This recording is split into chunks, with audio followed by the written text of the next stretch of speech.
Vous avez des polygames, des 10 femmes qui rentrent dans cette histoire, qui parlent. Donc, des gens peu recommandables dans le message, qui peuvent parler de ces choses.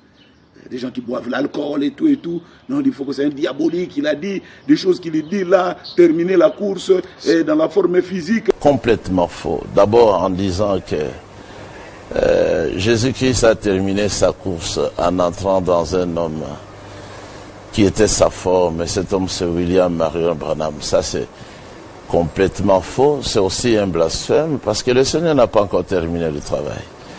Il est avec nous, il continue à répandre son message qu'il enseigne lui-même. Il a promis d'envoyer la plénitude de son esprit dans l'Église véritable qui a reçu l'entièreté du message. C'est qu'il a appelé nous autres la pluie de l'arrière-saison, donc semblable au baptême de feu et de l'esprit qu'il avait donné aux premiers croyants à Jérusalem lorsqu'il a débuté la formation de son église. Il ne l'a pas encore fait. Comment Jésus a terminé sa course en entrant dans un homme, cet homme, sa forme physique? Jamais. Depuis tous les temps, un fils de l'homme a toujours été un prophète. Depuis tous les temps. C'est pas du nouveau. Donc ce n'est pas du nouveau. Que je l'ai dit, mon jeune frère Sylvain chantait la destination finale de Dieu, tout ça. Bon, ça ne crée pas de problème. Tu crois quelque chose, tu déclares. Et les gens font du tapage contre ça. Tu as déjà vu Jésus-Christ faisant des déclarations venant justifier parce que les pharisiens répondent. Et je bénis le Seigneur, je croyais peut-être que j'étais, pour ne pas dire seul. Tu connais la vérité. Oui. Au moment où tu l'as connue, tu ne la dis pas. Il y a des contextes de choses. Donc quand vous enlevez la chose de son contexte, tout est parti. Celui qui a l'or pur ne craint pas le test. Pour ça, c'est innégociable. On ne peut pas négocier. La course, le soleil, à terme, nous chantons. Et voici que la lumière du soir, c'est la fin de la course. Elle manifeste le Fils de l'homme. Ça, on ne peut pas négocier. C'est ce que nous croyons tous. Et nous sommes dans le véritable, en son Fils, Jésus-Christ.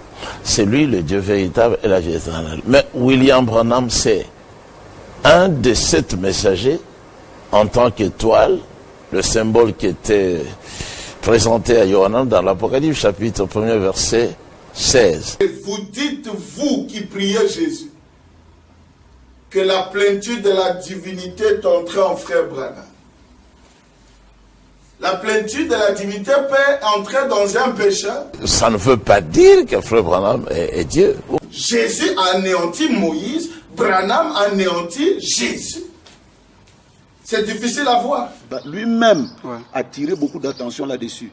Il dit, vous pouvez faire la différence entre un fils de l'homme et le fils de l'homme.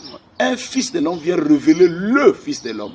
Et nous pouvons faire la différence entre ce corps de William Branham et la divinité qui a été incarnée. Nous ne pouvons pas l'adorer, jamais. Nous n'avons pas le même Messie avec les Juifs. Mais aujourd'hui, par la mort à la croix, c'est possible que Dieu entre dans un homme. Je dis par la mort à la croix. Le temple est maintenant pur. Le sang de Jésus a purifié un homme au point que la divinité peut de nouveau habiter dans un homme. Donc ce n'est pas un scandale. Mais maintenant, vous voulez ici faire des déclarations sur des choses qui ne sont pas fondées. Et on va laisser ça comme ça. Le Seigneur Jésus-Christ, c'est lui le véritable Dieu, créateur, sauveur, béni, Elohim au-dessus de toutes choses.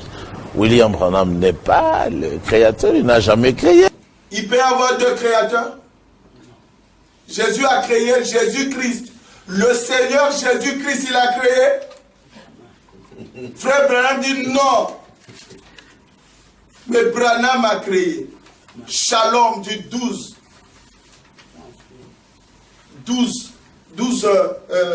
janvier ou quoi, mars ou comment, 1964. Frère Branham dit quoi? Jésus n'avait que le pouvoir de multiplier les pains et le poisson. Et pour en faire, il lui a fallu d'abord un pain et du poisson. Quelque chose qui existait déjà. À partir de là, il multiplie. Il faut l'eau, quelque chose qui a déjà existé, et là il change, la transformation. Il n'avait que 2 pouvoirs, multiplier et transformer. Il ne pouvait pas créer. Il dit, la symphonie a changé. Mais dans les bois du soleil couchant, j'avais mes deux mains derrière le dos. Je n'avais rien. Que l'écureuil soit et l'écureuil feu. Il dit, qu'est-ce le même ministère du commencement? Que la lumière soit, la lumière fut. Par Jésus-Christ. C'est un miracle. C'est un miracle comme Pierre pouvait le faire, comme Paul pouvait le faire, sous le commandement de Jésus-Christ. Donc, ce n'était pas William Branham. C'était le Seigneur qui lui disait, que veux-tu que je fasse pour toi? Où veux-tu que je place l'écureuil? Et Frère Branham a dit, là-bas. Et ça s'est passé. Ce n'était pas lui. Frère Branham dit, ce qui s'est passé dans l'une de mes réunions dépasse tout ce que Jésus a fait pendant ces 3 ans et demi, et ça dépasse toute la Bible. C'est faux. Ça, c'est sortir ces déclarations de leur contexte. Dans la brochure, ce jour-là au calvaire, Frère Branham interprète et dit, quand Jésus disait, Jean 14, 12, celui qui croira en moi, fera de plus grandes choses. Il dit, c'était le fait de donner la vie éternelle. Est-ce que Jésus donne la vie éternelle aux gens? Matthieu 24, 23, 26, Frère Branham dit, car il s'élèvera des faux Christ comme lui et des faux prophètes comme lui. Ils feront des grands prodiges et des miracles au point de séduire, s'il était possible, même les élus. Aucun élu n'acceptera cela. Jean-Baptiste, comment est-ce qu'il a identifié son agneau? Il a vu la lumière qui suivait l'agneau. Et la lumière s'est pointée sur Jésus. Il dit, il n'y a pas d'erreur en cela. Cela me rassure. C'est lui. Comme ça y est sur lui, par conséquent, il est le nom de Dieu, le lieu d'adoration, le pardon des péchés. En ce moment-là, pour Jean-Baptiste, tous les agneaux dont parlaient les sacrificateurs de la dispensation passée de Moïse étaient éliminés. Il n'est pas Jésus-Christ, William Branham. Il n'est pas le Fils de Dieu. Il est un des frères, un prophète, un messager, un serviteur de Dieu. Il n'a pas besoin de recevoir un plus grand honneur que Jean n'en a reçu. Quand il était la voix qui criait, je ne suis pas le Christ, mais lui, il vient après moi. Tourner le dos et discerner les pensées du cœur. C'est le signe d'un prophète ou de Dieu? Un prophète peut le faire? Dans la Bible, quel est le prophète qui a fait ça? Genèse 18. Elohim ou Abraham? Abraham lui-même, quand il a vu cette visitation, il n'a pas adoré. Hein? Il a vu la chose, il dit Dieu dans la chair humaine et tout, et tout, et tout. Et aujourd'hui, des faux procès. 2000 ans, les 7 ans de l'église. Paul, c'était un homme né dans le péché. La plénitude ne pouvait pas venir en lui. C'est ça les chaînes des circonstances. Irénée, Martin, Colombo, Luther, Wesley. Il dit, mais au temps du soir, par le message du temps du soir, le Saint-Esprit sera délié. Ça sera Christ dans la chair humaine. C'est pas William Branham. Et Christ dans la chair humaine, on fait quoi de Christ? Frère Branham dit que l'Esprit ne parlera plus dans aucun autre âge. Mais cela ne signifie pas que Dieu n'existe plus. Dieu existe toujours. Le frère Branham définit Dieu comment? Vous vous dites, c'est toujours le pasteur Dioka qui a dit ici à Brazzaville, en Koukabateke, que Dieu, Branham c'est un Dieu qu'on écoute. Voilà comment ça pollue le monde. Où est la citation? Le premier à annoncer ces doctrines chez nous, c'était le frère Mukuna, qui s'est fait finalement Dieu et qui est mort aveugle. C'est lui qui a transmis ça à Baruti, à Dioka. Ce que nous avons à faire, c'est de résoudre le problème du pasteur Baruti. Surtout Dioka, c'est Dioka qui a enseigné ça, avec les autres faux enseignants là. Ils ont dit que William Branham, c'est lui le Seigneur Jésus. Mais ça, c'est William Branham lui-même qui dit. Et ils le prendront pour le Seigneur Jésus au temps de la fin. Il y aura dans le monde, aujourd'hui au Congo, un esprit qui séduira plusieurs personnes et leur fera croire cela comme l'Ifoko. Donc c'est un esprit mauvais, séducteur, qui l'a séduit et il a accepté. Il n'est pas seul. Le frère Lifoko adore Branham en cachette. Dans sa chambre, il adore Branham. Cela ne veut pas dire que le Seigneur Jésus n'existe plus. Cela ne veut pas dire ça. Ça, c'est les agissements des trônes cachés, les gens qui adorent en cachet. Non, mais Dieu connaît mon cœur. Dieu connaît mon cœur, je n'adore pas William Branham et je ne le ferai pas. Et je ne suis pas prêt de le faire. Mais cette vérité, elle reste. C'est ce que j'ai lu dans le message de William Branham. Confessant autre chose, croyant autre chose. Frère Branham dit, il est venu sous 3 noms, entre le Fils de Dieu et le Fils de l'homme. Selon Malachie 4, Jésus devait retourner dans sa forme physique parmi des êtres humains, dans des êtres pour être un prophète. Point très. Mais ça ne veut pas dire que William Branham doit être comparé à Jésus-Christ. Ce garçon aussi a un problème. Il ne faut pas avoir peur. Ça, c'est distraire les gens. Et c'est purement de l'hypocrisie. Et jusqu'aujourd'hui, je n'ai pas failli. Mais quand même, tu reviens pour dire, qu'est-ce que j'ai fait de mal? Est-ce que dire que Jésus est entré dans un frère, c'est ça un péché? C'est ça un blasphème? Ce serait comme je dirais, je pouvais aussi dire qu'il est aussi en moi. Car mon but a toujours été, la fin du message, c'est que Jésus doit se manifester dans chaque croyant. Frère, c'est un contexte. Je ne suis pas branhamiste. Enlevez-moi cette étiquette. Je suis votre frère, je suis un chrétien.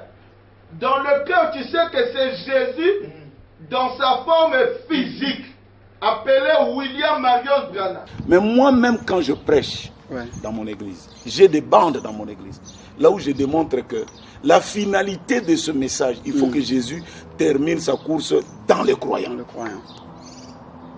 Dans la vie que nous menons, la vie chrétienne. Pas seulement dans le pasteur, pas seulement dans le prophète Branham, mais dans le croyant, dans l'individu. Si c'est Jésus en frère Branham, mais c'est la colonne de feu, non, qui s'incarne dans la chair. Mais il devient comment? 2 ou 1.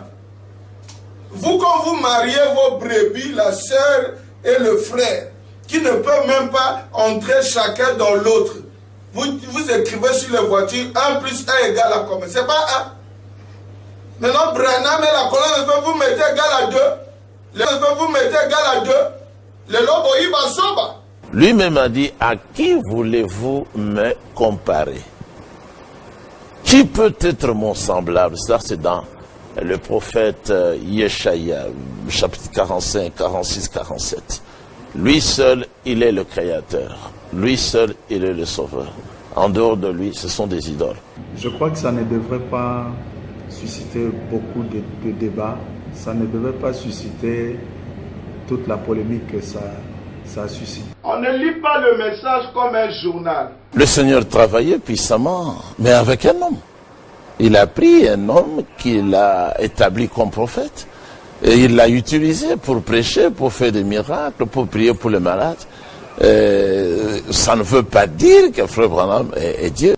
Pour le premier exode dans l'Ancien Testament, l'œuvre achevée Moïse, ne pas le croire, tu es perdu. Dieu ne connaissait pas Josué, Dieu connaissait Moïse. C'est l'esprit de Moïse qu'on plaçait sur 70 personnes. L'esprit de Moïse. Cela ne veut pas dire que Moïse devait être maintenant le créateur, non? Tous les enfants de Dieu peuvent être appelés des dieux parce qu'ils sont nés des dieux, c'est-à-dire des élimes, mais ils ne peuvent pas se comparer à la création. William Branham dit dans la brochure La lettre au Dieu à Livad, mon nom Branham 7, c'est la perfection. Vous voulez qu'on dise quoi? Oui. Ça, c'est l'unique livre d'après sa fille qu'il ait écrit. Parce que lui, il prêchait, mais il n'écrivait pas parce que ce n'était pas un intellectuel. Alors, il dit à la page 320, je voudrais faire encore une comparaison entre le messager prophète de Laodicée et Jean. Le messager prophète qui a précédé la première venue de Jésus-Christ. C'est une comparaison. À l'époque de Jean, les gens ont pris ce dernier pour le Messie. Donc les gens, c'est vérifiable dans Jean chapitre 1er, ils pensaient que le prophète Jean-Baptiste, parce qu'il était puissant, c'était lui le Messie, le Sauveur, donc Elohim dans la chair. Donc, Jean 1, voilà le verset donné. Voici le témoignage de Jean. Lorsque les Juifs envoyèrent de Jérusalem des sacrificateurs et des Lévites,